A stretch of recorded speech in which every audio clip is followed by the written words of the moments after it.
बात को लेके सूचना के अधिकार को बहुत बड़ा एक डर है डेटा प्रोटेक्शन बिल से। ये अभी प्रपोज हुआ है एंड अगर हमने इसको जाने दिया इसी तरह तो सूचना का अधिकार खत्म हो जाएगा वर्चुअली। ये समझाऊं आपको क्या बात है। सेक्शन 81J को अमेंड करने की बात है एंड इसका ओवरराइडिंग इफेक्ट है आरटीआई पे।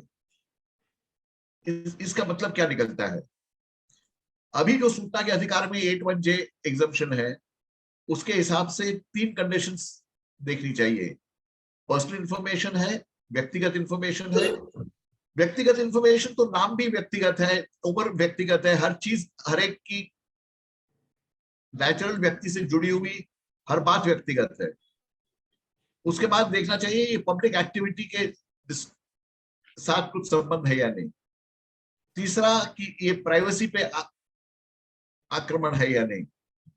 एंड उसके साथ ये तय करना पीआईओस को, कमिश्नर्स को, जजेस को थोड़ा मुश्किल हो ये समझ के कानून ने ये प्रावधान किया था, ये परंतु दिया था कि जो सूचना पार्लियामेंट या स्टेट असेंबली को नहीं दी जाएगी वही सूचना जनता को डिनाई की जाएगी। मतलब एक तरह से संवैधानिक अपना अधिकार एस्टैब्लिश किया और दूसरी तरह से कहूं तो ये कहा कि भाई ये सिंपल टेस्ट है, जो भी क्लेम करता है कि 81J में ये एग्जम्प्ट है उसको ये कहना चाहिए कि मेरे हिसाब से ये सूचना मैं पार्लियामेंट को नहीं दूंगा। और आर्टिकल 92 में 2 ही शब्द है जो कहते हैं कि सूचना के अधिकार को जो बाधा डाले प्राइवेसी को, डिसेंसी और मोरालिटी। जो चीज अश्लील है और इनडिसेंट है उसको जनता को भी नहीं देना चाहिए, पार्लियामेंट को या असेंबली को भी नहीं देना चाहिए ऐसी सूचना। ये बहुत बुरी अच्छी तरह क्राफ्ट किया हुआ कानून है। अभी इसको पूरा उड़ा दे रहे हैं। 90 शब्दों का ये जो प्रोविजन है उसको 7 शब्दों में कन्वर्ट कर रहे हैं, क्या कि ये पर्सनल इंफॉर्मेशन बना करेंगे। पर्सनल इंफॉर्मेशन मतलब व्यक्ति के साथ जुड़ी हुई, और व्यक्ति के डेफिनेशन उन्होंने कर दी है इंडिविजुअल आदमी, कंपनी, स्टेट, मतलब सरकार भी एक व्यक्ति हो गई उससे जुड़ी। अगर आप सोचे तो लॉजिकली आपको कुछ भी इंफॉर्मेशन नहीं मिल सकती, कुछ सूचना नहीं मिल सकती सिवाय बजट्स के। ये अगर पास हो गया तो बहुत ही खतरनाक है। दूसरा एक है ओवरराइडिंग इफेक्ट दिया गया है दूसरे कानूनों पे। आरटीआई एक्ट को छोड़ के दूसरे कानूनों पे दिया जाए तो ठीक है, क्योंकि ये बहुत असमंजस होगी कि डेटा प्रोटेक्शन एक्ट में क्या कवर्ड है और इसमें क्या कवर्ड है। सूचना का अधिकार सिंपल एक एजम्पशन पे चलता है कि जो भी सूचना सरकार के पास है वो जनता की है। आप और मैं इस देश के नागरिक, इस देश के बादशाह और बेगम है, और सूचना हमारे लिए सरकार रखती है, इसलिए वो सब सूचना पे हमारा अधिकार है सिवाय थोड़े एग्जम्पशंस के। इतना क्या कि मैं विराम लूंगा क्योंकि बाकी सब कमिश्नर्स भी बोलना चाहेंगे और हम लोग कोशिश करने वाले 20-25 मिनट के अंदर क्वेश्चन आंसर पे आए। धन्यवाद। बहुत बहुत धन्यवाद सर। और हम सीधे अब आमंत्रित करेंगे हमारे बीच में माननीय श्री रत्नाकर गायकवाड़ जी, जो पूर्व मध्य प्रदेश राज्य सूचना आयुक्त और मुख्य राज्य सूचना आयुक्त और साथ में चीफ सेक्रेटरी रहे हैं। सर आपका हार्दिक स्वागत है। Thank you very much. Am I audible? Yes, sir. Yeah. I would like to begin by saying that anyone who intends to dilute provisions of RTI Act 2005 is against democracy. He is against transparency. I remember when RTI Act was enacted, RTI activists, especially Mr. Anna Hazare, took a very tough and firm stand that not even a word in RTI Act should be amended. In the early regime also, efforts were made to exclude notings on the file from the purview of RTI Act. Anna Hazare threatened to start indefinite fast, and the then government had to relent. The fear in the minds of RTI activists was well founded, that in the garb of small amendments, RTI Act would be weakened. Same thing happened in 2019. What was the necessity to amend constitution? Was it just for rupees 25,000? No, intention was obvious. It was definitely to weaken the institution of information commissioners and RTA Act. Now coming to the proposed section 30 subsection 2 in the Digital Personal Data Protection Bill 2022, as Mr. Shailesh Gandhi has rightly explained, it is rather shocking and baffling that section 81J of the RTA Act is proposed to be amended. What is in fact proposed is that even if larger public interest is involved, personal information be not given. Who will benefit from this? Obviously, the corrupt bureaucrats and the corrupt politicians. On the one hand, there is Pegasus, which is blatant murder of privacy. On the other hand, in the name of privacy, national interest is sacrificed. Our nation has become a bundle of contradictions. Section 22 of the RTA Act clearly stipulates that RTA Act has overriding effect, as Mr. Shailesh Gandhi just now explained. And all prevailing acts, if not in conformity with the provisions of RTA Act, were supposed to be amended. And all future legislations were supposed to conform to the provisions of RTA Act. This was the intention behind RTA Act. There was a consensus, this is most important, there was a consensus amongst all political parties when this provision and other provisions in RTA Act were incorporated. What has happened now to take a contrary view, and for whose benefit? As it is, RTA Act is already passing through insurmountable challenges. Though Section 23 bars jurisdiction of courts, it intervenes in even flimsy cases. Penalty correctly imposed is reduced on the grounds ends of justice will meet if penalty is reduced. Where is the question of writ jurisdiction here? So also government is reluctant to give essential information to citizens, which in fact should be given so motu under Section 41B of the Act. In Maharashtra, Police Department refused to give a copy of Bombay Police Manual, 1959, to information seeker on the ground that it was confidential. Against my order, government approached High Court, which after 4 years ruled that police manual was not confidential and citizens have right to access it. Recently, PMO refused information on PM Care Fund on the ground that it was a private fund. Fund set up in the Prime Minister headquarters by Prime Minister as its chairman, with central ministers as its members. How can it be a private fund? Is this not a mockery of democracy and RTA Act? Unfortunately, there is no political, bureaucratic, and judicial will to implement RTA Act. Civil society organizations will have to seriously wake up and agitate against this proposed draconian, anti-people, anti-democratic draft bill.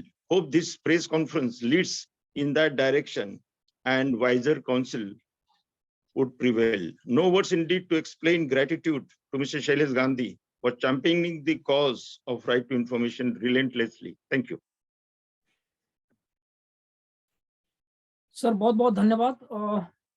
अब हमारे बीच में श्री राहुल सिंह जी, वर्तमान मध्य प्रदेश राज्य सूचना आयुक्त। Sir आपका हार्दिक स्वागत है, please. Thank you, Shivanand ji. Through this virtual press conference, I would like to get my strong reservation registered against the specific clause of the proposed Personal Data Protection Bill that is effecting amendments in RTI Act 2005. And I see it clearly as a blow to the RTI Act. I'm not at all against protecting personal data, but it must be protected. But there is no reason to amend RTI Act to protect personal data. Here I see a mischievous attempt to weaken the RTI Act. It's been 17 years since enactment of this act, and we are still grappling to get the basic provisions mentioned in the act, such as suo motu declaration of the information by the government department be implemented. We are still struggling to make awareness about the act, and instead of providing support, more support to ensure transparency and accountability of the public authority in the functioning of the public authority, I am very sorry to see this attempt to weaken the RTI Act. Government must show and prove its reasons for suggesting this amendment in the RTI Act, and rather I have strong reasons why it should not be done. I would lead by some examples, because यहाँ पर आप देखेंगे कि amendment जो किया जा रहा है सेक्शन 81J में, वो section 81J is one of the most misused provisions of RTI Act. हमारे सामने कई अपील आती है, I have come across lot of appeals जहां पर PWD डिपार्टमेंट का एक मैटर है. I would mention कि PWD डिपार्टमेंट में उसमें इंफॉर्मेशन मांगी कि भाई बिल की इंफॉर्मेशन दीजिए कॉन्ट्रैक्टर की. सेक्शन 81J इवोक करके कह दिया कि बिल की इंफॉर्मेशन, कॉन्ट्रैक्टर ने कहा कि पर्सनल इंफॉर्मेशन नहीं देंगे, जबकि कॉन्ट्रैक्टर का वर्क कंप्लीट नहीं हुआ था और बिल रिलीज हो गया था. Education department refuse to provide information of attendance record of a teacher who was not attending school, not coming to school, और उसका अटेंडेंस मार्क हो रहा था. तीसरा, mining department refuse to disclose information of royalty paid by a mining firm, because mining firm had claimed that it's a personal information. Again, section 81J was evoked, और वो नहीं दिया जा रहा था. इसके अलावा दूसरे भी कई केसेस हैं जहां पर कास्ट सर्टिफिकेट का मैटर था, कास्ट सर्टिफिकेट की इंफॉर्मेशन मांगी थी. That was denied RT applicant to the RT applicant in the name of personal information, whereas the officer had two caste certificates, each one of different caste, issued at two different places. All these cases, अब इन cases को जब हमारे सामने जब ये appeal आती है, जब हम लोग सुनते हैं, तो जैसा शैलेश गांधी सर ने कहा कि एक प्रोवाइजो है जो कि अमेंड होने जा रहा है इस डेटा प्रोटेक्शन बिल के थ्रू, वो प्रोवाइजो बहुत ही इंपॉर्टेंट प्रोवाइजो है कि that and any information which cannot be denied to parliament or state assembly shall not be denied to any person. तो हम लोग जब भी इस तरह के कॉम्प्लेक्स केसेस आते हैं पर्सनल इंफॉर्मेशन रिलेटेड, ये ऐसी टेस्ट हम लोग रन करते हैं. हम लोग पूछते हैं जो ऑफिसर होते हैं, कंसर्न ऑफिसर, कि क्या ये इंफॉर्मेशन आप देने से मना करेंगे पार्लियामेंट को या स्टेट असेंबली को, और उनका जवाब होता है या लिख कर दीजिए हमें, तो उनका जवाब होता है नहीं, और उसके बाद ये इंफॉर्मेशन हम प्रोवाइड कर देते हैं. तो जो इंफॉर्मेशन ये पर्सन मानते हैं वो इंफॉर्मेशन दे दी जाती है, बट देन तब तक जब तक ये प्रोविजो था. और अब क्या होगा, after this proposed amendment, this proviso will be gone, will be deleted. Existing clause can be use, misuse as per the whims and fancy of the officer, और उसमें आप किसी को अकाउंटेबल नहीं कर सकते हैं. And we must appreciate this RTI Act is not all about transparency, but for making government public authority accountable to the masses and also to eradicate corruption. तो यहाँ पर मुझे लगता है कि हम सबको इसमें आगे बढ़कर के इसको अपोज करना चाहिए. जिस तरह से पर्सनल डेटा प्रोटेक्शन बिल के थ्रू ये RTI Act का अमेंडमेंट किया जा रहा है, वो बहुत ही गलत है. थैंक यू सर, बहुत बहुत धन्यवाद. हमारे बीच में माननीय श्री यशोवर्धन आजाद साहब हैं. सर, आपका हार्दिक स्वागत है. यशोवर्धन आजाद साहब पूर्व केंद्रीय सूचना आयुक्त रह चुके हैं और जाने माने पुलिस ऑफिसर्स थे, और उन्होंने, जैसा कि हमने आपको बताया, कि भारत के बहुत ही महत्वपूर्ण सिक्योरिटी सिस्टम में उन्होंने बहुत बेहतरीन काम किया. सर, आपका हार्दिक स्वागत है. प्लीज. शैलेश गांधी जी को धन्यवाद देना चाहूंगा कि इतने महत्वपूर्ण विषय पे उन्होंने ये चर्चा बुलाई है और प्रेस कॉन्फ्रेंस बुलाया है, और साथ ही प्रेस के सभी साथियों का भी स्वागत करना चाहता हूं जो कि इतने ही आज महत्वपूर्ण विषय पर हम कमिश्नर्स को सुनने आए हैं. सबसे पहले मैं ये कहना चाहूंगा कि जो हम कहना चाहते थे उसका खाका तो खींच ही दिया है शैलेश गांधी साहब ने. मैं बहुत ही संक्षिप्त रूप से सरल शब्दों में कुछ मुद्दे उठाना चाहूंगा आपके सामने कि ये जो बिल कितना निर्णायक है और किस तरह से ये हमारे RTI कानून को प्रभावित करेगा. देखिए, जब सूचना का अधिकार कानून बना था उस समय इसे सनशाइन लेजिस्लेशन कहा जाता था, क्योंकि सूचना का अधिकार एक मौलिक अधिकार है. अगर आप सच मानिए तो ये प्रजातांत्रिक प्रणाली की एक आत्मा है, और इसमें ये निर्दिष्ट करता है पारदर्शी और जिम्मेवारी. प्रियम्बल ऑफ आरटीआई एक्ट इसलिए है कि ट्रांसपेरेंसी रहे और अकाउंटेबिलिटी रहे, और इसलिए आरटीआई के जरिए जो सबसे बड़ा कार्य हुआ था इस देश में वो था भ्रष्टाचार के खिलाफ आवाज उठाना, निकम्मे कर्मचारियों को जिम्मेवारी के दायरे में लाना। वैसे भी ये हमारे प्रयत्न छीन पड़ रहे थे, क्योंकि कुछ ऑर्डर्स ऐसे आए थे, कुछ कमिश्नर्स ऐसे आए थे।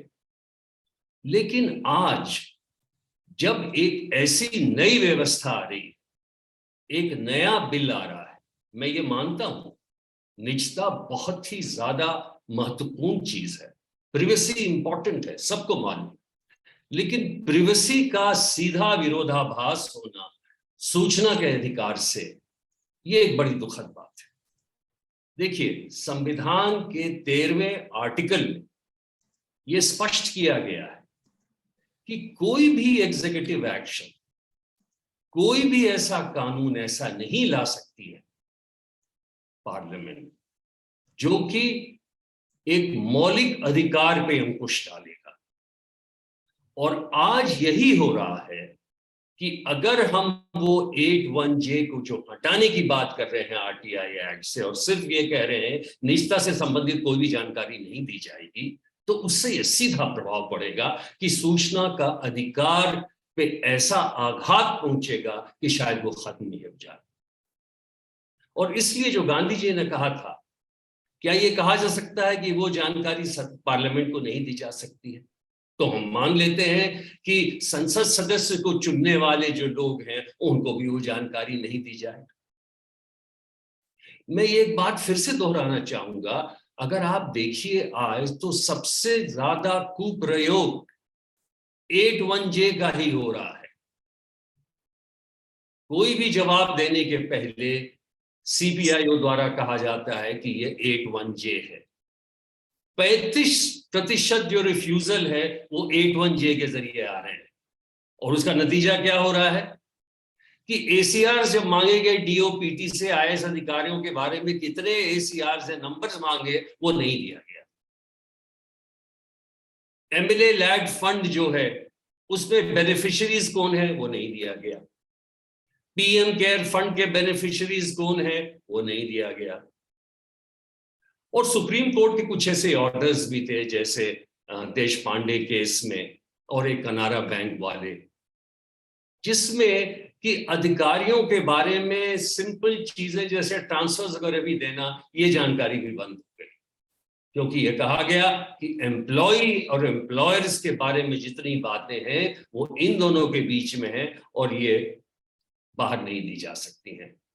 तो इसका अर्थ ये है, जहां हम निजता की बात करते हैं तो निजता, जैसा कि गांधी जी ने कहा, राहुल सिंह जी ने भी कहा कि ये निजता इंडिविजुअल यानी व्यक्ति विशेष के अलावा एचयूएफ, स्टेट गवर्नमेंट की जहां तक बात होती है तो कोई भी जानकारी नहीं दी जाएगी, क्योंकि गवर्नमेंट के पास तो सारे एग्जेम्पशन है ही, चाहे सॉवरेंटी का हो, चाहे इंटर गवर्नमेंट के ट्रीटीज हो, चाहे और बाकी चीजें हो। तो बाकी चीज जो है एक गवर्नमेंट के प्राइवेसी के नाम पे नहीं दी जाएगी, और जिससे इतना बड़ा आघात पहुंचेगा इस बॉडी का इस पे अधिकार पे कि हमें कोई भी जानकारी नहीं मिल सके।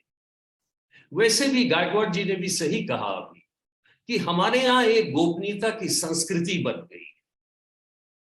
आप देखिए 1962 की जो लड़ाई है उसके बारे में कागजात नहीं दिए जा सकते।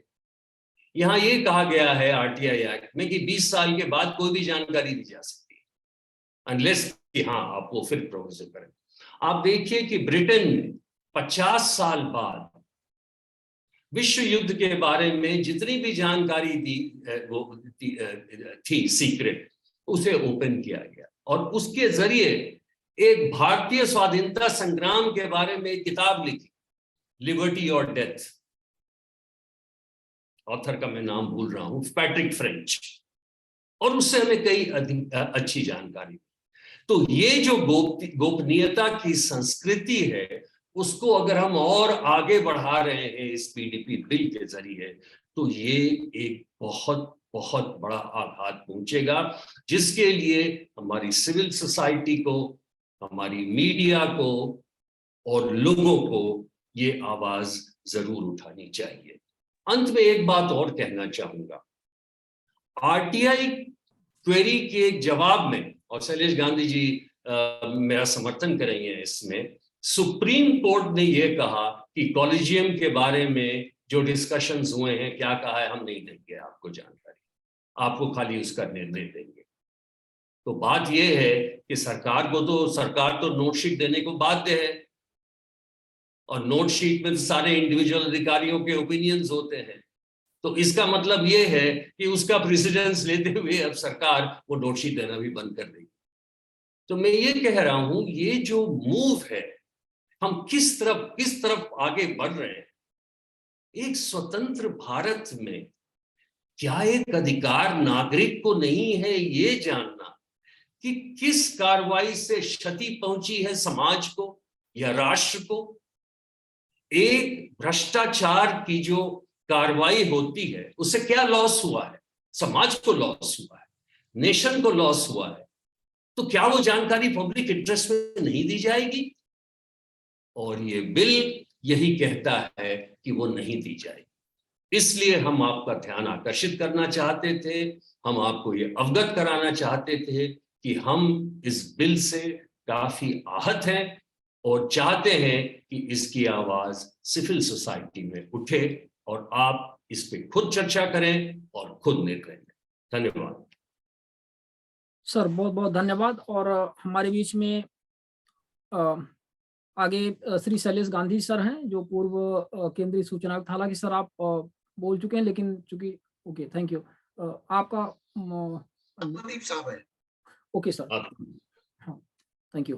तो हमारे बीच में माननीय आत्मदीप सर हैं, जो पूर्व मध्य प्रदेश राज्य सूचना आयुक्त रहे हैं, और आप एक जाने माने पत्रकार, वरिष्ठ संपादक, और बहुत ही मतलब जब हम प्रेस कॉन्फ्रेंस की बात करते हैं तो हम यहाँ पे मेंशन कर दें कि हमारे बीच में दो धुरंधर पत्रकार भी हैं, जो स्वयं श्री राहुल सिंह जी हैं, जो पत्रकारिता के फील्ड में जबरदस्त पूरे देश में उनका काम है, और उसी काम को उनके रिकॉग्नाइज करते हुए सरकार ने उन्हें मध्य प्रदेश में राज्य सूचना आयुक्त बनाया है। और श्री आत्मदीप जी हैं, जो स्वयं भी बहुत अच्छे हिंदी के क्षेत्र के जाने माने पत्रकार, वरिष्ठ स्तंभकार और वरिष्ठ एडिटर रहे हैं। तो सर, आपका स्वागत है, पूर्व मध्य प्रदेश राज्य सूचना आयुक्त Shri Atmadeep sir.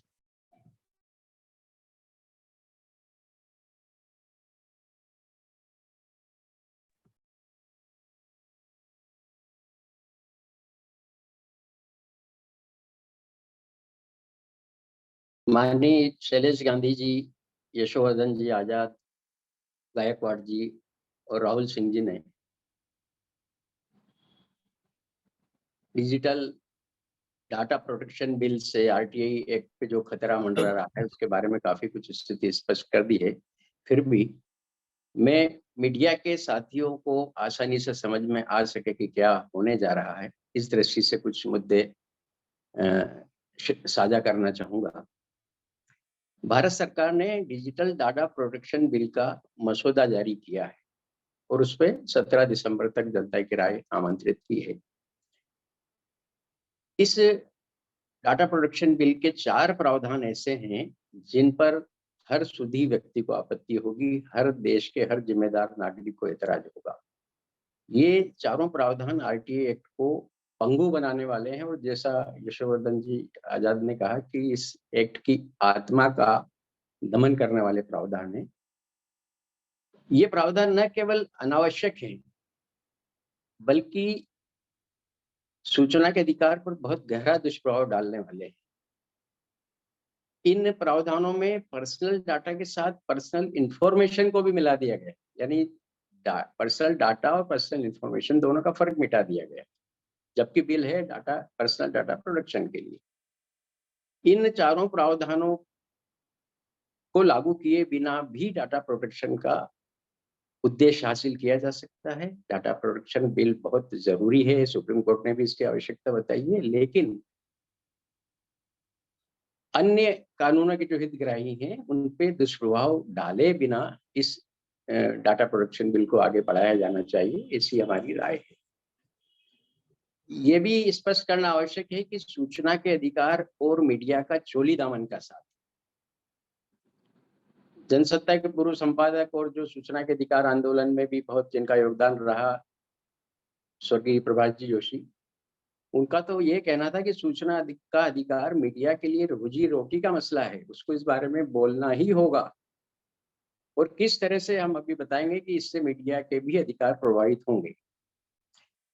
Data protection bill के से सबसे गहरा आघात लगेगा इस बिल की धारा 29 से।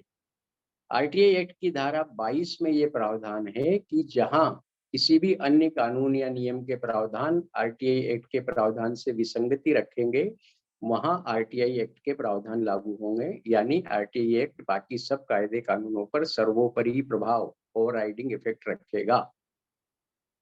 लेकिन इस डाटा प्रोटेक्शन बिल के जरिए आरटीआई एक्ट का यह सर्वोपरि प्रभाव खत्म किया जा रहा है।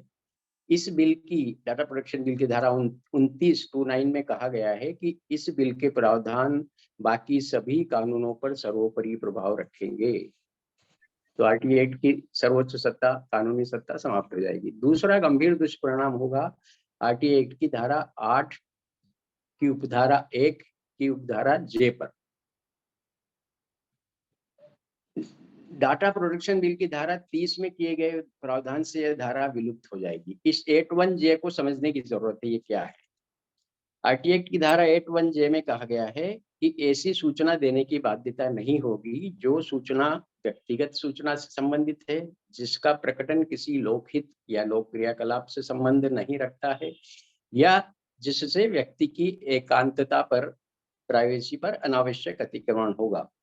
लेकिन यदि इसमें भी प्रावधान है जो अब समाप्त होने हो जाएगा, लेकिन यदि लोक सूचना अधिकारी या अपीलीय प्राधिकारी का यह समाधान हो जाता है कि ऐसी सूचना का प्रकटन विस्तृत लोकहित में न्यायोचित है, तो ऐसी सूचना दी जा सकेगी, दिलाई जा सकेगी। ये 81J को डाटा प्रोटेक्शन बिल के जरिए जो विलोपित किया जा रहा है, उससे ये स्थिति समाप्त हो जाएगी। अब किसी सूचना को लोक सूचना अधिकारी या सूचना आयोग या प्रथम अपीलीय अधिकारी मानते हैं कि लोकहित में इसका प्रकरण किया जाना जरूरी है, बल्कि आरटीआई एक्ट में तो ये भी कहा गया है कि किसी की व्यक्तिगत सूचना, ऐसी सूचना है जो लोक क्रियाकलाप के लोकहित से संबंधित है, उसके प्रकरण से उस व्यक्ति को जितना नुकसान होगा उससे अधिक लोकहित अगर सिद्ध होता है तो ऐसी सूचना दी जाएगी। वो स्थिति भी अब समाप्त हो जाएगी। और एक और महत्वपूर्ण बात जो पूर्व के वक्ताओं ने भी कहा है, इस 81J के परंतु में एक और महत्वपूर्ण बात कही गई है कि ऐसी सूचना जिसके लिए संसद या विधानमंडल को देने से इनकार नहीं किया जा सकता है, ऐसी सूचना देने से किसी व्यक्ति को भी इनकार नहीं किया जा सकेगा। यह स्थिति भी धारा 81J में डाटा प्रोटेक्शन बिल के जरिए जो अमेंडमेंट किया जाना है उससे समाप्त हो जाएगा। और इसके बहुत गहरे निहितार्थ होंगे। कुछ उदाहरण अभी माननीय राहुल सिंह जी ने दिए। इसके अलावा भी आप बहुत सारी चीजें, काफी कुछ चीजें इससे प्रकट होने से रह जाएंगी। दूसरा एक और गंभीर दुष्प्रभाव है डाटा प्रोटेक्शन बिल में जो प्रावधान है,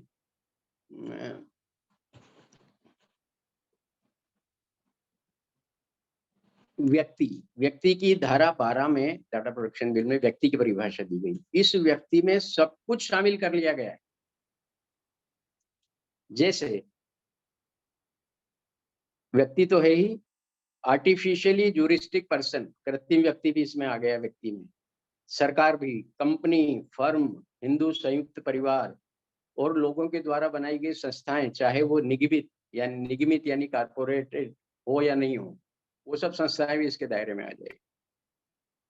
और एक और दुष्प्रभाव ये होगा कि जो डाटा प्रोटेक्शन बिल की धारा 14 में एक बात कही गई है, उसका अर्थ ये है कि अगर व्यवहारिक अर्थ ये होगा कि अगर मीडिया के कोई भी साथी सूत्रों से, विश्वस्त सूत्रों से प्राप्त जानकारी के आधार पर खबरें छापी जाती है या अनाधिकृत तौर पे प्राप्त जानकारी के आधार पर कोई खबर प्रकाशित प्रसारित की जाती है, उसमें भी वो भी पर्सनल डाटा ब्रीच की श्रेणी में माना जाएगा और दंडात्मक कार्रवाई हो सकेगी। इसमें एक्सीडेंटल डिस्क्लोजर भी शामिल है। किसी व्यक्ति की पहचान की और आप वो कोई खबर इंडिकेट करती है तो वो भी इसमें शामिल है, और शेयरिंग भी इसमें शामिल है। तो इससे मीडिया के साथ साथ आम नागरिकों को के भी अधिकारों पर बहुत बुरा असर पड़ेगा। इसके अलावा एक महत्वपूर्ण बात यह कि पर्सनल डाटा प्रोटेक्शन बिल में पर्सनल इंफॉर्मेशन को, पर्सनल डाटा को स्पष्ट रूप से या पूर्णतः परिभाषित नहीं किया गया है। इसकी आड़ में नतीजा यह होगा कि इसके आड़ में कोई भी सूचना छिपाई जा सकेगी। और जो जैसा यशोवर्धन जी आजाद ने कहा कि लोकतंत्र को स्वस्थ और सुदृढ़ बनाने के लिए आरटीआई एक्ट लाया गया है। इसका मुख्य उद्देश्य पारदर्शिता और जवाबदेही को बढ़ावा देना। इस आरटीआई के मूल मंतव्य पे ही इन सब प्रावधानों पे जिनका अभी जिक्र किया गया है, इन सब से बहुत बुरा असर पड़ेगा। इसलिए हम सबकी ये मांग है कि इन 4 प्रावधानों पे पुनर्विचार करके इनको वापस लेना चाहिए और आरटीआई एक्ट को छेड़े बिना, बिल्कुल भी छेड़े बिना डाटा प्रोटेक्शन का लक्ष्य हासिल किया जा सकता है। उस दिशा में भारत सरकार को आगे बढ़ना चाहिए। धन्यवाद। सर बहुत बहुत धन्यवाद। और मैं सीधे अब शैलेश सर के पास आऊंगा कि आगे कार्यक्रम में अब अपना मार्गदर्शन प्रदान करें। दोस्तों, पत्रकार साथी के प्रश्न आमंत्रित कर सकते हैं। हाँ जी, जो पत्रकार साथी है वो पहले प्रश्न पूछ लें अगर कोई है तो, या हैंड रेजिंग का ऑप्शन है वो बताएं तो शिवानंद जी आपको अनम्यूट कर देंगे। हाँ, हमारे बीच में एक्चुअली मैं बहुत अच्छे से देख नहीं पाता क्योंकि मैं एक सिंगल स्क्रीन पे था। तो मैं देख पा रहा हूँ कि हमारे बीच में पंक्ति जोग जी जुड़ी हुई हैं, महाती अधिकार गुजरात पहल से। तो उनका स्वागत है। एक सेकंड, आपको मुझे अनम्यूट करना पड़ेगा क्योंकि नॉइज ज़्यादा रहता है, इसलिए मैंने वो सबको म्यूट कर दिया था। मैडम कुछ कहना चाह रही? Please unmute yourself. ये कर सकती हैं आप, मैंने कर दिया। ओके, हमारे बीच में तब तक पंक्ति जी देखें, कुछ टेक्निकल शायद प्रॉब्लम होगी। हमारे बीच में वेंकट रामन जी भी हैं जो फोरम फॉर फास्ट जस्टिस के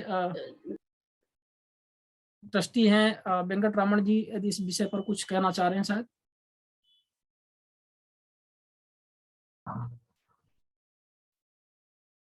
Thank you so much for recognizing me, and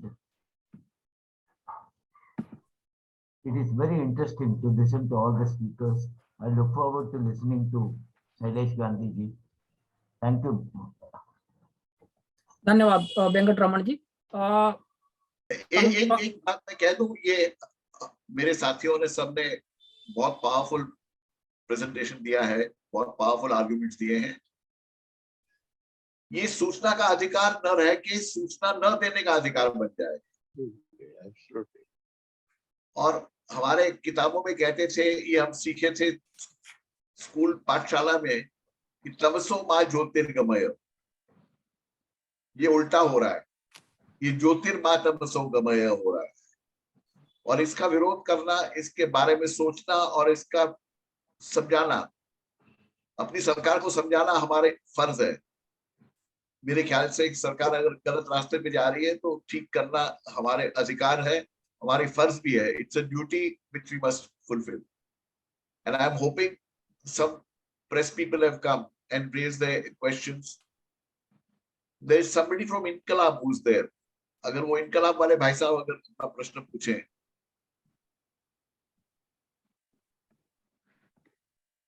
जी आप अनम्यूटेड हैं। इनकलाब वाले महाशय प्लीज अपनी बात रखें।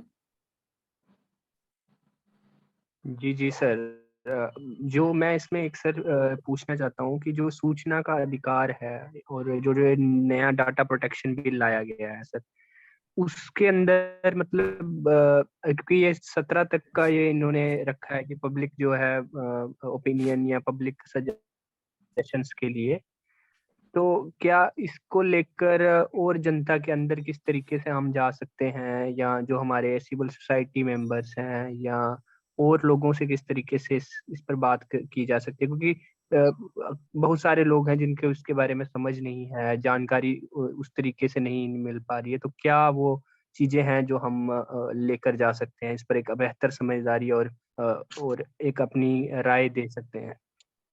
सूचना के अधिकार को न छेड़ा जाए, ये पहला कानून है जो जनता को मालिक बनाता है। हम कहते हैं कि rule of the people, for the people, by the people, but that is not really true.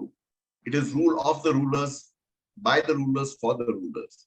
In fact Google पे मैंने देखा तो डेमोक्रेसी का वर्णन ही खत्म कर दिया है, और वहां पे लिखा है democracy is a system to elect rulers once in 5 years। 5 साल में एक बार जाके हम वोट डालें, अपने मालिकों को हम चुन लें।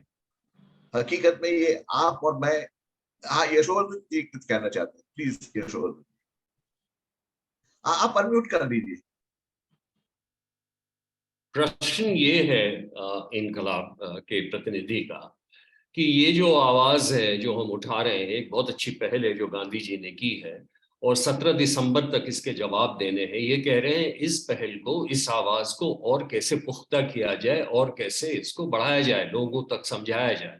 तो मैं ये निवेदन करूंगा सारे मीडिया वालों से, एक तो व्यक्तिगत पहल हो सकती है, और दूसरा ये कि इसके बारे में अगर आप अपने पत्र के माध्यम से, अपने अखबार के माध्यम से अगर इस बात को और जनता के पास पहुंचाएं कि 5 पुराने आयुक्तों ने भी इस बात को ऐसा कहा है, तो फिर ये चर्चा का विषय होगा। एक हमारे समाज में, एक सोसाइटी में इसकी आवाज जाएगी और ज्यादा से ज्यादा लोग इसको फिर प्रकरण को उठाएंगे। और इसलिए मैं निवेदन कर रहा हूं कि हम अगर कुछ सवाल है प्रेस से, तो वो जरूर हमसे पूछे ताकि क्लैरिटी मिले और इसकी आवाज को वो फिर से उठाए। उपाध्याय जी HT से हैं।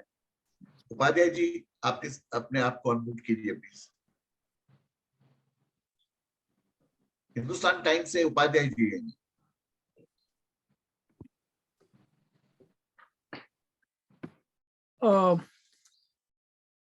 उपाध्याय जी का आईडी कौन सा है सर? इसमें थोड़ा सा आशुतोष शुक्ला जी हैं तब तक हमारे बीच में। आशुतोष शुक्ला जी आप अपनी बात रखें। Yes, sir. उपाध्याय जी को Thank you, sir. Okay, Thank you. Sir, I had 2 questions. One, basically, we keep hearing that there have always been threats, orders, and misuse. One is, have you also looked upon where is it lacking? I mean, from the civil societies, and why you not been able to engage particularly with the opposition, since we are in a democracy? Do you think, are you also lacking? And second thing is that, when you mentioned that even judiciary's their recent judgment about collegium, there's always been thing that judiciary itself has not been very open. So what is your next step? Will you be approaching judiciary, for example, if this thing is not met with the respective opposition that you are trying to build up? Would Mr. Gaikwad like to answer this, or Mr. Rahul ji? I would like to respond by saying that, as I mentioned, there is no judicial will also, no political will, no bureaucratic will. See, this is something which is, which is supporting corruption. In fact, all these actions are supporting corruption and it's against transparency. So I have no hopes that if you approach judiciary, it will be of any help. It is only civil society organizations which can create impact. So you will have to now, based on this, as a follow-up of this press conference, the civil society organizations will have to play a very meaningful role. Otherwise, if we leave it to government, if we leave it to politicians or judiciary, nothing will happen.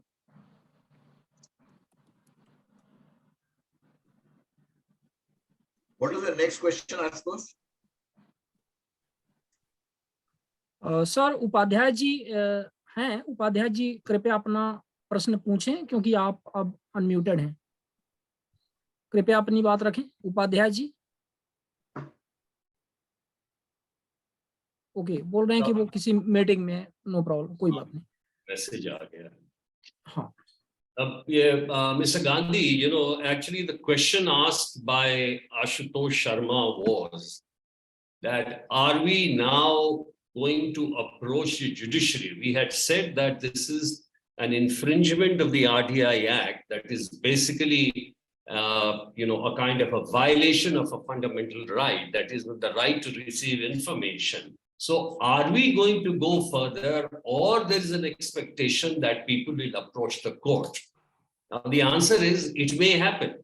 It may happen because with larger discussion and wider base, if this is brought to more and more members of the public, to the civil society, to various other organizations, and if they get aware of this, then maybe, yes, somebody will approach the court. And we will, of course, keep a watchful eye. Rahul ji, आपको जोड़ना चाहेंगे? I think Ashutosh ji wants to unmute himself. वो कुछ जोड़ना चाह रहे थे Ashutosh Shukla ji. Sir, my second question was about civil society. Do you think, because we have been listening about, judgments that have not been or have been very anti-transparency.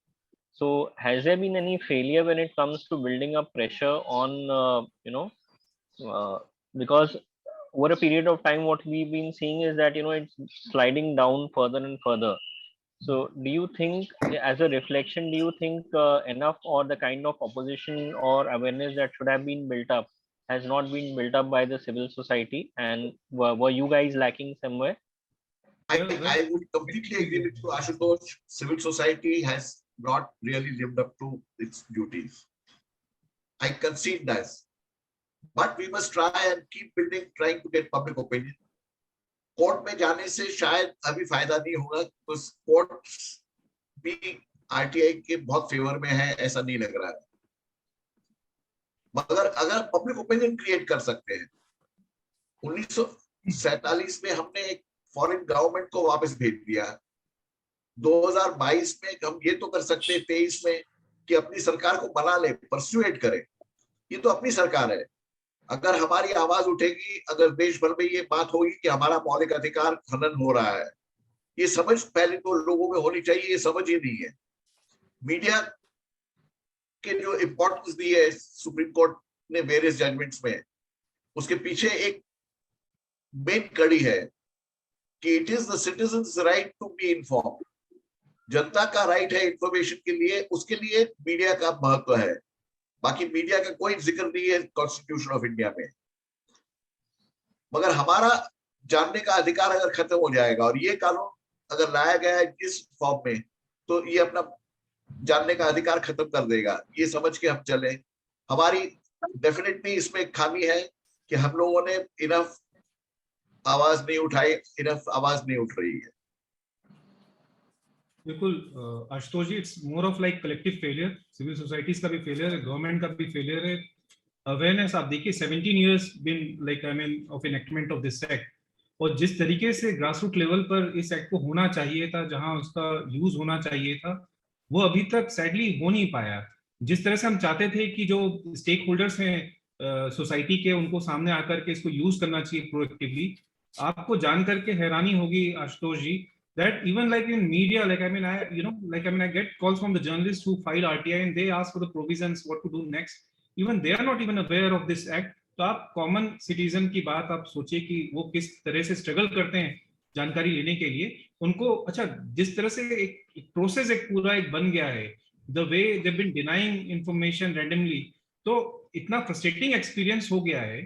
Even filing RTI is itself is a frustrating experience. If you go to visit any government office, वहां file करके देखिए आप RTI, तो वहां पर fees जब payment करेंगे वो वहीं से स्ट्रगल शुरू हो जाता है. उसका रिसिप्ट कैसे लेंगे, तो गवर्नमेंट ऑफिस से डील करना है itself, because I mean they are making the process so complex so that आप RTI फाइल करने आओ मत. तो अभी भी लोग जो है, मैं उनको तो बताता रहता हूँ कि किस तरह से अवेयरनेस की जरूरत है. आप आरटीआई जो है आप रजिस्टर्ड पोस्ट के माध्यम से भेजिए, फीस जो है ऑनलाइन आप पे कर दीजिए, उसकी कॉपी भेज दीजिए. बट देन बहुत अवेयरनेस की जरूरत है. और मुझे लग रहा है कि सिविल सोसाइटीज जो हैं, आप देखिए उस जो मूवमेंट उस समय खड़ा हुआ था, उसके बाद ये एक्ट आया. उसके बाद क्या हुआ, civil society is been shifting their goal post. एक नया एक और ले आए आप, जवाबदेही कानून. अब सर आरटीआई एक्ट का तो कुछ हुआ नहीं, जो एक एक्ट आपने बनाया वो अभी तक, मतलब आप 2005 से लेके 2022 में अभी तक उसके प्रोविजंस को इम्प्लीमेंट नहीं कर पाए, और आप एक नया कानून लेकर के आ रहे हैं। तो पहले तो आपको हाफ हार्टेडली काम नहीं होगा, पूरे दिल से करिए काम, और उसको कानून को, जनता को जो अधिकार आपने दिया है वो अधिकार उनको मिल जाए, ये देखिए। तो उसमें अगर आवाज उठती रहती तो मुझे नहीं लगता है कि कोर्ट जिस तरह से इसमें जो चीजें सामने आ रही हैं, जो आप कह रहे हैं कि कोर्ट से इसको लेकर के काफी इनके अगेंस्ट जो है एक माहौल सा बनता जा रहा है, जो ऑर्डर आ रहे हैं, लेकिन अगर प्रोएक्टिवली लोग उसको फॉलो करेंगे तो मेरे ख्याल से हालत बदल सकती है। हालत बदलना हमारी जिम्मेवारी है। सिर्फ यहाँ politician- चैट बॉक्स में सन्नी फर्नांडिस जी कुछ बार बार अपना सजेशन दे रहे हैं, कृपया अपनी बात रखें शॉर्ट में। सन्नी फर्नांडिस जी। Hello and good evening to everybody. First and foremost, I would like to express the honor that I have had interacting with Sailesh Gandhi Saab. He may not remember me. It's been a couple of years where I had taken his assistance, and unfortunately, whatever attempts that I did has been a failure.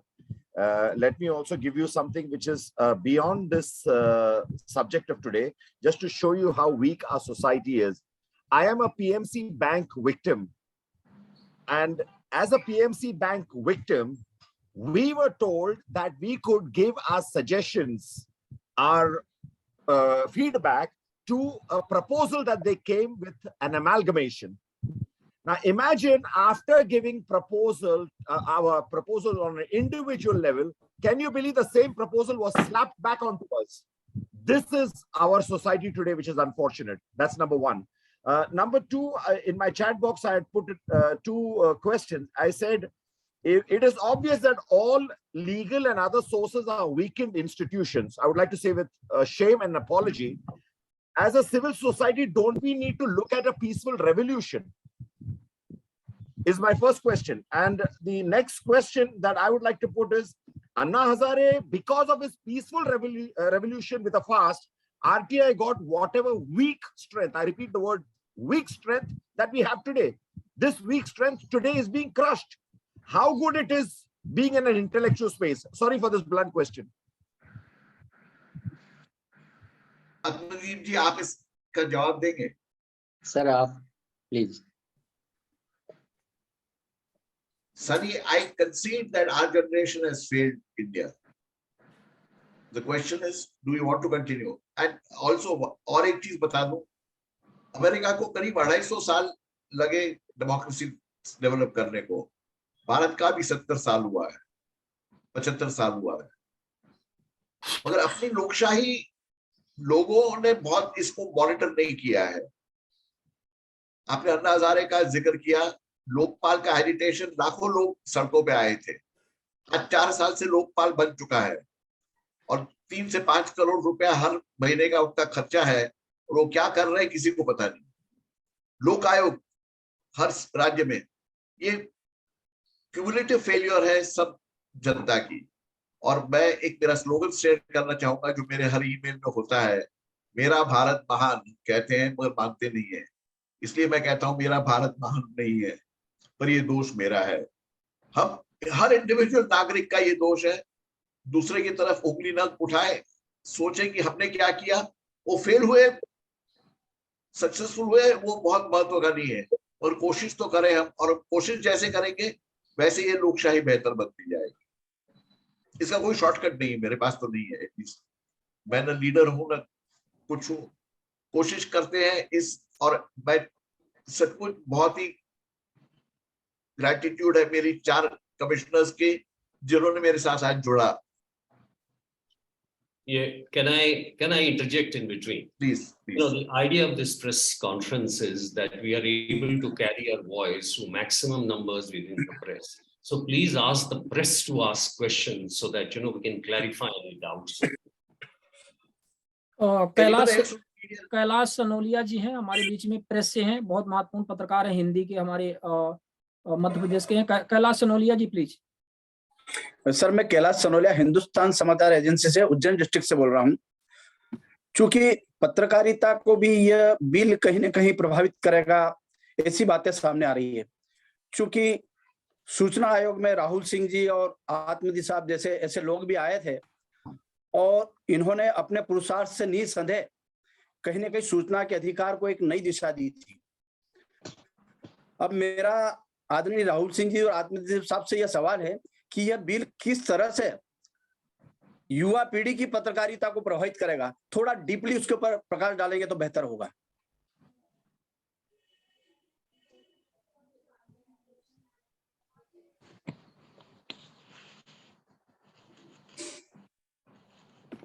Atmadeep जी या राहुल जी, दो में से एक। सनोलिया जी। जी sir. Rahul data protection bill में एक धारा 12 है जिसमें व्यक्ति की परिभाषा दी गई है। ये इस बिल की एक तरह से आधार भूमि है, व्यक्ति की परिभाषा कि उससे संबंधित कौन कौन से डाटा आप डिस्क्लोजर नहीं कर सकते। और डाटा के साथ सूचना को भी जोड़ दिया गया है। ये मीडिया से जुड़ा पहलू है सीधा सीधा। अब जैसा अभी हमने बताया था कि व्यक्ति की परिभाषा में इस डाटा प्रोटेक्शन बिल की धारा 12 में सब कुछ को शामिल कर दिया गया है जो व्यक्ति माने जाएंगे। जैसे जीवित व्यक्ति तो है ही, आर्टिफिशियल ज्यूरिस्टिक पर्सन, कृत्रिम व्यक्ति भी इसमें व्यक्ति मान लिया गया है, सरकार भी व्यक्ति मान ली गई है, कंपनी भी व्यक्ति है, फर्म भी व्यक्ति है, हिंदू संयुक्त परिवार भी व्यक्ति है, और लोगों के द्वारा बनाई गई संस्थाएं भी व्यक्ति हैं, भले ही वो निगमित यानी इनकॉर्पोरेटेड हो या नहीं हो, लोगों की बनाई संस्थाएं वो भी। तो जो अनुदानित संस्थाएं आरटीआई के दायरे में आती है, एक तरह से वो भी इसमें आ गई। इन सब व्यक्तियों से जुड़ी कोई भी सूचना का आप अपने सूत्रों के जरिए प्राप्त, जैसे अखबारों में सूत्रों के, विश्वस्त सूत्रों के माध्यम से जानकारी लेके खबरें प्रकाशित की जाती है, अगर वो या अनाधिकृत रूप से किसी दफ्तर से प्राप्त जानकारी के आधार पर खबर दी जाती है, तो अगर वो खबर किसी व्यक्ति की ओर इंडिकेट करती है, उसकी पहचान उजागर करती है, तो इसको डाटा का ब्रीच, पर्सनल डाटा ब्रीच माना जाएगा और दंडात्मक कार्रवाई हो सकेगी। और यही नहीं, एक्सीडेंटल डिस्क्लोजर भी हो गया किसी पत्रकार के माध्यम से, तो भी वो कार्रवाई की परिधि में आएगा। और किसी ने ऐसी जानकारी शेयर कर दी जिससे किसी व्यक्तिगत पहचान की ओर संकेत मिलता है, शेयर करने पर भी आपके खिलाफ कार्रवाई हो सकती है। Thank you sir. और जुर्माना 500 करोड़ रुपए तक का हो सकता है पत्रकार के ऊपर। और जो परंतु का लोप किया गया है धारा 8 वज्जे का इस डाटा प्रोटेक्शन बिल की धारा 4 में, धारा 30 में, परंतु जो है कि अगर कोई व्यक्तिगत जानकारी है फिर भी लोक प्राधिकारी, लोक सूचना अधिकारी या अपीली प्राधिकारी का यह समाधान हो जाता है कि इस सूचना का प्रकटन व्यापक लोकहित में न्यायोचित है, तो ऐसी सूचना देने का आदेश हो सकेगा। ये आदेश भी अब नहीं कर सकेंगे कोई सूचना आयुक्त और प्रथम अपीली अधिकारी या लोक सूचना अधिकारी। तो एक तरह से इसमें धारा 11 पे भी दुष्प्रभाव पड़ेगा इनडायरेक्टली, आप ये देखिएगा। वो सब थर्ड पार्टी की जानकारी इस व्यक्ति में आ जाएगी। पत्रकारों पे 500 करोड़ का जुर्माना नहीं लगाएंगे, 2-5 करोड़ का लगाएंगे।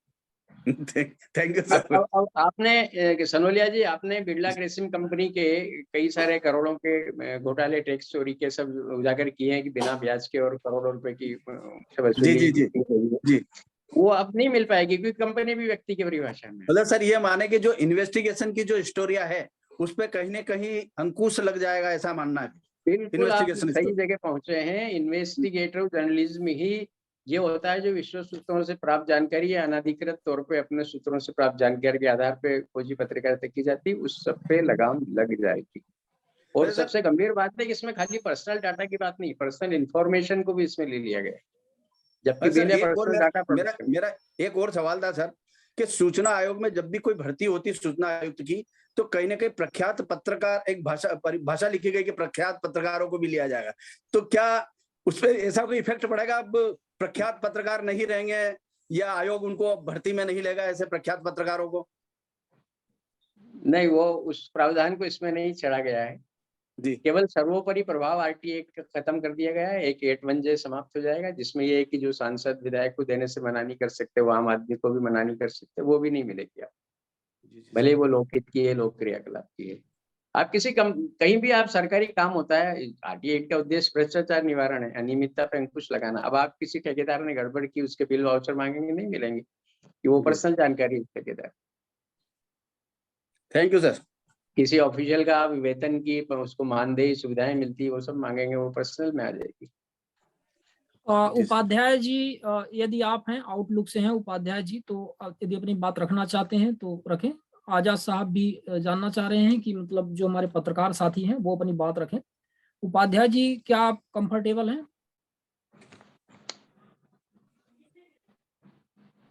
ओके, सोनू कुमार जी हैं, हमें लग रहा है सोनू कुमार जी एक जर्नलिस्ट हैं, बिहार से हैं। सोनू कुमार जी कुछ रखना चाह रहे हैं आप अपनी बात? और जो हमारे पत्रकार साथी हैं, कृपया चैट बॉक्स में वो अपने मतलब एजेंसी के नाम सहित थोड़ा सा यदि लिख देंगे तो हमें आसानी होगी उनको कॉल करने के लिए, क्योंकि आप लोगों ने हैंड रेज का ऑप्शन चुना नहीं है और हमें थोड़ा सा दिक्कत हो रही है आपके नाम से आइडेंटिफाई करने के लिए।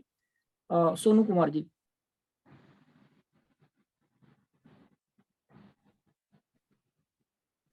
ओके, हमें लगता है कि शिवानंद जी, सोनू कुमार जी बोले तब तक एक बात जोड़ना चाहेंगे कि मीडिया के साथियों को ये बात भी उजागर करना चाहिए कि ये इतना महत्वपूर्ण बिल है, डाटा प्रोटेक्शन बिल, देश के हर व्यक्ति से संबंधित है, पूरे मीडिया से संबंधित है, सूचना के अधिकार से संबंधित है। इतने महत्वपूर्ण विषय को के प्रस्तावित बिल को, उसके मसौदे को केवल भारत सरकार ने वेब पोर्टल पे डाला, जहां तक हर आदमी की आमतौर पर पहुंच नहीं होती है। इस डाटा प्रोटेक्शन एक्ट के मसौदे को सरकार ने बहुप्रचारित नहीं किया है विभिन्न माध्यमों से। अगर इसको प्रचारित किया जाता तो काफी लोग इस पे अपनी राय दे सकते थे, जन जागरूकता वाली स्थिति सामने आ सकती थी, लेकिन इसको बहुत सीमित जगह डाला गया है, जिसके कारण कम लोगों को इसकी जानकारी हो पाएगी। तो इसको, इसकी आपत्तियों का समय बढ़ा के ये भी मांग होनी चाहिए कि इस पर जो 17 दिसंबर तक जनता की राय मांगी गई है, उस अवधि को बढ़ाया जाए और इस बिल के ड्राफ्ट को, डाटा प्रोटेक्शन बिल के ड्राफ्ट को बहुप्रचारित किया जाए विभिन्न माध्यमों से, ऐसे माध्यमों से जो आम जनता के आसान पहुंच में है। सर, जो सरकार किसानों के लिए इतना महत्वपूर्ण बिल, जो किसान बिल था, उसको कोविड के दौरान ला करके और गुपचुप तरीके से पास करना चाह रही थी, आप उस सरकार से और ज्यादा पारदर्शिता की उम्मीद तो नहीं कर सकते, पर आपका सजेशंस बहुत अच्छा है। हमारे बीच में राहुल सिंह सर हैं। सर, कुछ आप कहना चाह रहे थे, उस समय थोड़ा सा म्यूट अनम्यूट में डिस्टर्ब हो रहा था, प्लीज। नहीं, मैं कुछ इसके अलावा, मतलब अगर कोई क्वेश्चन हो किसी पत्रकार साथी का तो मैं उसका जवाब देने के लिए। अच्छा, एक छोटी बात कह दूं, हम पांचों ने एक मिलके एक स्टेटमेंट इशू किया है, जो मैंने चैट बॉक्स में डाल दिया है, जो चाहे वो अपलोड कर सकते हैं वहां से। ये हमारा स्टेटमेंट है और हम इनवाइट करते हैं और भी कमिश्नर्स को, रिटायर्ड एंड एक्टिंग, कि वो भी इसको एंडोर्स करें। अगर 100 कमिश्नर्स ने एंडोर्स किया तो शायद सरकार सुनेगी, ऐसी उम्मीद करता हूं। ठीक है सर, धन्यवाद। प्रवीण सर कुछ बोलना चाह रहे हैं। Praveen sir, Praveen Patel ji, national federation for societies for fast justice के आप जनरल सेक्रेटरी हैं और जाने माने सामाजिक कार्यकर्ता हैं। आपने जो वंचित वर्ग है उसके लिए बहुत काम किया है। Please sir. मैं दो बात करना चाहता हूँ। एक तो जो आजाद साहब ने कहा वो, और आत्मदीप जी ने भी, कि ये मैसेज को बहुत दूर तक जाना चाहिए, काफी लोगों तक जाना चाहिए, और समय उसके अंदर काफी कम दिया गया है। वेब पोर्टल पे कौन जाता है, बहुत लिमिटेड। मैं 4 साल पहले फॉरेस्ट बिल जो था सरकार लेके आई थी, जस्ट बिफोर 3 स्टेट का इलेक्शन के पहले, छत्तीसगढ़, मध्य प्रदेश और राजस्थान का चुनाव था, उसके 1.5-2 महीने पहले लेके आई थी। उसमें ज्यादातर तीनों स्टेट में आदिवासी की संख्या काफी बड़ी है और इससे आदिवासियों को काफी बड़ा प्रभाव पड़ता था। सुप्रीम कोर्ट में, दिल्ली हाई कोर्ट में किसी ने पिटीशन डाली कि इसकी जो पब्लिसिटी होनी चाहिए वो पब्लिसिटी हुई नहीं है और इसको व्यापक पब्लिसिटी होना चाहिए, ज्यादा समय होना चाहिए। दिल्ली हाई कोर्ट ने उसको एक्सेप्ट किया और उसके बाद सरकार को टाइम बढ़ाना पड़ा और न्यूज़पेपर के अंदर उसकी एडवर्टाइजमेंट देनी पड़ी। Why can't we have take the same approach? अभी हम ये बात करें कि आपने जो समय दिया है वो बहुत कम है। नंबर 1, वेब पोर्टल में डाला है जिसकी रीच बहुत कम है। सूचना का अधिकार ये सामान्य जनमानस सभी को असर करता है, each and every citizen of the country.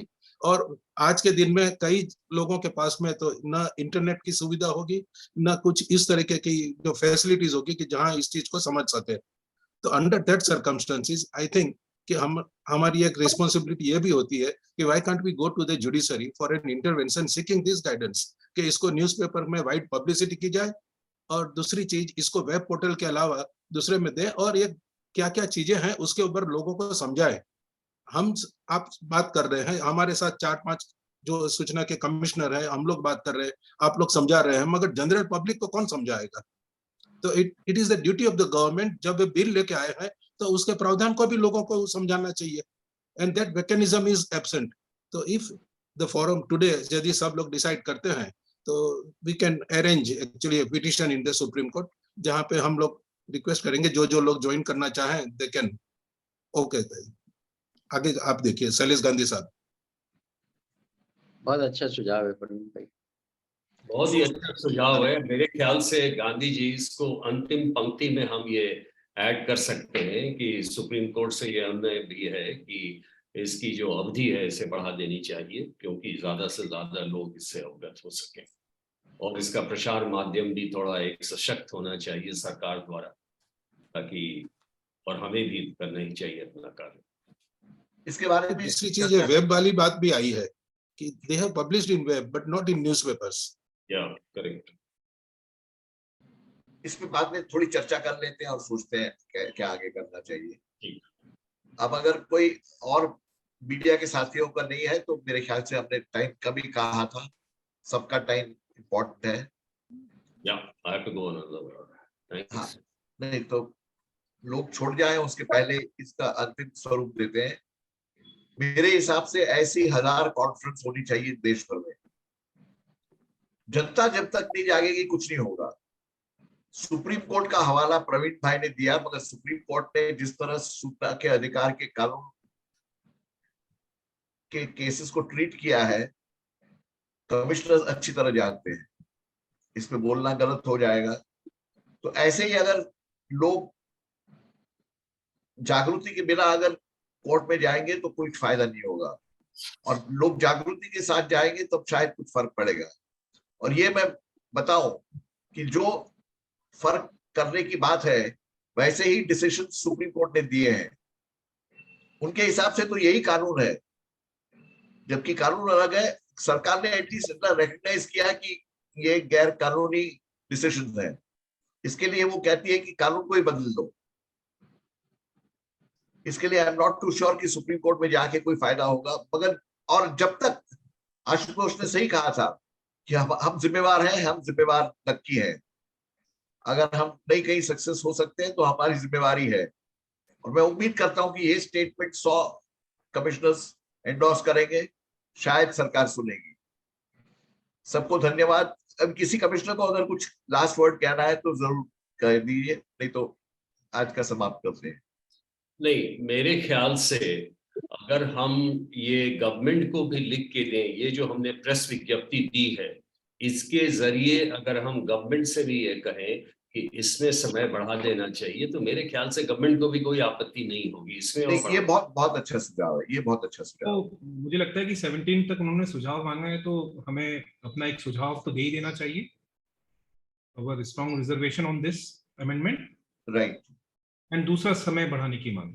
हाँ, वही दोनों मिलाकर दोनों चीज करते हैं। I think these are very practical. मैं एक चीज ऐड करूंगा, समय बढ़ाने के साथ wide publicity in the newspaper, that should also be there.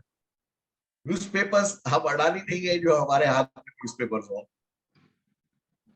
मेरा डाउट मेरा वेब से है, सिर्फ वेब में दिए, कितने लोग पढ़ेंगे उसको, कितने लोग वहां जाएंगे? Sorry, and to make it a wider publicity reach to the rural people, गांव तक उसको पहुंचना है तो न्यूज़पेपर का सहारा चाहिए ही चाहिए। ये सही बात है, ये सही बात। कुछ लोगों के हैंड अभी भी रेज है, आई थिंक ये प्रेस से तो है क्या, तो दे कैन आस्क क्वेश्चन। हाँ जी, कन्हैयालाल जी। कन्हैयालाल जी प्लीज। हाँ सर, नमस्कार। हेलो। हाँ जी, आपकी आवाज आ रही है। हाँ सर, मेरा सवाल तो कुछ नहीं है, बस मैं केवल हमारे गांधी सर का धन्यवाद करना चाहूंगा जिनकी वजह से आज हमें कि आरटीआई कानून की जानकारी मिली। इससे पहले क्या है कि मैं भी इस कानून के बारे में नहीं जानता था, और मतलब एक तरह से जब भी सरकारी कार्यालयों में डर की सी फीलिंग होती थी कि भाई कहीं कुछ गलत नहीं हो। लेकिन एक दिन वो तो देखिए, उनका धन्यवाद तो हम सब लोग देते हैं, क्योंकि he is the first one to raise objection on this very important issue. तो आप ही नहीं, हम सब लोग उनका धन्यवाद दे रहे हैं इस मुद्दे पर। धन्यवाद तो मैं आपका भी देना चाहूंगा। आपके भी मैंने काफी डिसीजन पढ़े हैं और उनका मैं इस्तेमाल भी करता हूँ। लेकिन सर आज बहुत दुख हो रहा है इस बात को कि मतलब सरकार इसी कानून को खत्म करना चाह रही है। ठीक है कन्हैया, लोग प्रेस से अगर कोई क्वेश्चन हो तो प्लीज प्रेस वालों के लिए आज प्रेस कॉन्फ्रेंस रखिए। बाकी हम लोग वेबिनार में जुड़ते हैं, वहां वी कैन कनेक्ट। और तो मेरा कोई कुछ नहीं है, पर बस प्रेस में मीडिया वाला है क्या? कोई मीडिया वाला है जो प्रश्न पूछना चाहता है? सर मीडिया वाले हमारे जो साथी, उनको हमने कई बार मतलब रिक्वेस्ट किया कि वो अपना कुछ डिटेल्स भी चैट बॉक्स में लिखें, तो चूंकि उन्होंने नाम के साथ भी कुछ लिखा नहीं है कि वो उनको आइडेंटिफाई करना आसान हो, इसलिए थोड़ा दिक्कत हुई है। और साथ में उनका हैंड रेज का ऑप्शन भी है। शिव कुमार गुप्ता जी हैं, कुछ कहना चाह रहे हैं, लेकिन हमें पूरी उम्मीद है कि वो मीडिया से नहीं है। शिव कुमार गुप्ता जी, आपने आपको अनम्यूट करना है। नमस्कार सर। सर मैं कहना चाहता हूँ कि सर अभी 17 तारीख अपने 3-4 दिन बचे अपने पास, तो मैं सर सभी लोगों से विनती करूंगा कि सर सरकार को अपना पहले मत दें, मतलब ये कानून पास होना चाहिए नहीं होना चाहिए। और दूसरी चीज की सर जो पोर्टल है DPDP का, उसमें सर हिंदी में अभी उसका ट्रांसलेट नहीं किया है। वो लोगों ने लिखा है काम चालू है, तो इससे भी विरोध हो सकता है कि हिंदी में ट्रांसलेट नहीं हुआ तो बहुत से लोगों को इंग्लिश समझ नहीं आती है। सही है तो बिल्कुल शिव कुमार जी, आपका बिल्कुल कहना सही है। न केवल हिंदी में, बल्कि भारत जैसे देश में जहां पर विभिन्न भाषाएं बोली जाती हैं, विभिन्न तरह के लोग हैं और सबको यूनाइट करके हमारी एक इतनी खूबसूरत सी कंट्री है, तो वहाँ की विभिन्न भाषाओं में ऐसे कोई भी बिल जो पूरे देश को प्रभावित करते हैं, प्रभावित करने की क्षमता रखते हैं, ऐसे समस्त बिल को पूरी भाषा में, जितनी भाषाएं हैं सब भाषाओं में, और जिस प्रकार से कहा गया कि लोकल न्यूज़पेपर में भी ये बातें आनी चाहिए, लेकिन दुर्भाग्य है कि ऐसा कुछ नहीं किया गया है। आपने देखा कि जब किसान आंदोलन चालू हुआ तो इसके बाद बहुत सारी चीजें विभिन्न भाषाओं में की गई, तो इतना प्रेशर था जिसमें सैकड़ों किसान मारे गए, 1000 के आसपास वो पहुंच गए, तब जाकर के बिल को वापस लिया गया। तो हम सिर्फ पहले भी एक बात कहे थे और आज भी कहते हैं, और गांधी सर को आप लोग धन्यवाद देते हैं, सभी सूचना आयुक्तों को धन्यवाद देते हैं, बहुत अच्छा है, लेकिन वो आप सबको धन्यवाद देते हैं, पूरे देश वालों को धन्यवाद देना चाहते हैं कि आप लोग आगे आइए और ज्यादा से ज्यादा आगे आइए, ग्राउंड में आइए। वो तो अपनी ड्यूटी कर रहे हैं, इतना पेन लेकर के अपनी ड्यूटी कर रहे हैं, लेकिन उनको बहुत खुशी होगी कि आप सभी लोग जो देश के नागरिक हैं इस बात को समझें और अधिक से अधिक लोगों को समझाएं, ये बात रेज करें, अपना कमेंट्स दें, रोड पर आएं और साथ में ज्ञापन सौंपे हर जगह। ये ज्यादा इंपॉर्टेंट है यदि इस कानून को बचाना है तो। और राहुल सर कुछ बोलना चाह रहे हैं कार्यक्रम को? नहीं, मैं कह रहा हूँ कि अब रैप अप कर लेना चाहिए हम लोगों को, क्योंकि टाइम भी हो गया है। ठीक है गांधी सर। नमस्कार सबको एंड थैंक यू कमिश्नर्स को एंड जो लोग ने पार्टिसिपेट किया उनको, जो मीडिया के भाई लोग पार्टिसिपेट किया उनको, सबको हमारा नमस्कार। और उम्मीद करते हैं कि इस कानून को हम बचा सकेंगे। सूचना के अधिकार का कानून, अगर ये अमेंडमेंट्स हुए तो कमीशन रह जाएंगे, बट सूचना का मिलना बहुत मुश्किल हो जाएगा और वो असंभव हो जाएगा। नमस्कार, धन्यवाद सबको। धन्यवाद सर, बहुत बहुत धन्यवाद। Thank you.